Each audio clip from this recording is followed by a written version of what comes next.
Hello friends, welcome back to my channel রিনার রকমারিতে সকলকে স্বাগত।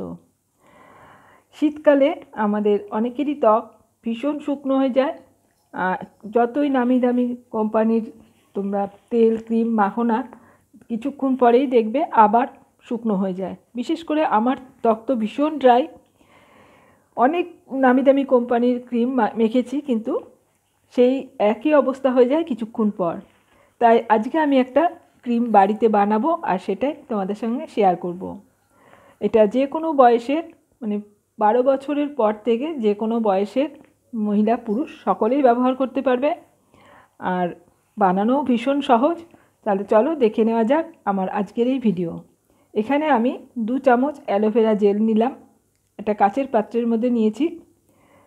আর নিচ্ছি এখানে 1 চামচ গ্লিসারিন, যে কোনো কোম্পানিরই তোমরা নিতে পারো। এবার এই দুটো উপকরণ খুব ভালো করে মিশিয়ে নিতে হবে। আমি এখানে অ্যালোভেরা জেলটা দোকানের কেনা নিয়েছি। তোমরা অ্যালোভেরা গাছ যদি বাড়িতে থাকে সেটার থেকেও অ্যালোভেরার জেলটা বের করে নিতে পারো। খুব ভালো করে মিশিয়ে নিয়ে তারপর এর মধ্যে আমি আর একটা উপাদান মেশাবো। এটা হচ্ছে ভিটামিন ই ক্যাপসুল। এটা খুবই উপকারী চুলের জন্য, তারপরে স্কিনের জন্য, বিশেষ করে স্কিনের জন্য বেশি উপকার। তো এখান থেকে আমি 2টো ক্যাপসুল নিয়ে নিলাম। আমি একটা পিন দিয়ে ফুটো করে নিয়ে এর মধ্যে থেকে তেলটা বের করে নিচ্ছি।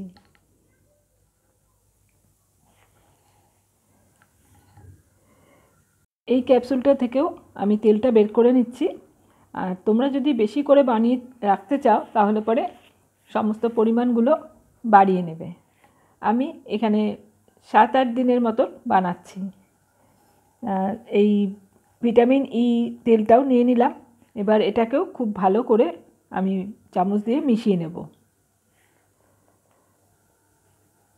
এটা তোমরা বানিয়ে একবার মেখে দেখো, 7 দিনের মধ্যেই তোমরা বুঝতে পারবে এটা কতটা উপকারী। তা খুব ভালো করে মেশানো হয়ে গেলে আমি একটা ক্রিমেরই পুরনো কৌটো, তার মধ্যে এটাকে তুলে রেখে দেবো। আর যদি বেশি করে বানাও তাহলে পরে কোনো কাঁচের কন্টেনারে তোমরা এটা রেখে দিতে পারো। ফ্রিজে রাখার দরকার নেই, বাইরে রাখলেই হবে।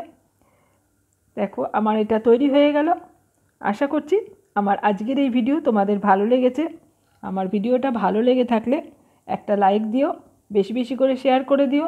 আমার চ্যানেল এখনও সাবস্ক্রাইব করা না থাকলে আমার চ্যানেলটা সাবস্ক্রাইব করে পাশে থাকা অল বাটনটা প্রেস করে রাখবে।